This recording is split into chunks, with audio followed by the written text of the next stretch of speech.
எங்களை வெற்றி பெற வச்சீங்கன்னா உங்களுக்கு பணம் தருவோம், உங்களுக்கான நிதி ஒதுக்கீடு தருவோம், இல்லாட்டினா தரமாட்டோம். அதை நாங்க எந்த மாநிலமா இருந்தாலும் புறக்கணிப்போம். இதுதான் இந்த பட்ஜெட்டுடைய முழுமையான கருத்து. இதுதான் இன்றைக்கு மக்கள் எல்லாம் புரிஞ்சு கொள்ளணும்.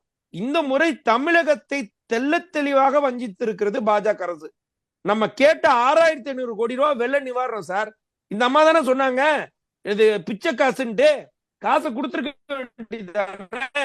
நாங்க தான் கடைசி வருஷத்துல 12,800 கோடி ரூபாய் உங்களுக்கு வரி வசூல் செய்து கொடுத்துருக்கோம்ல, அதுல இருந்து கொடுத்துருக்க வேண்டியதானே. கேட்காத மாநிலத்துக்கு 11,500 கோடி ரூபாய் கொடுத்துருக்கீங்க, உத்தரகாண்டுக்கெல்லாம், பீகாருக்கும் கொடுத்துருக்கீங்க.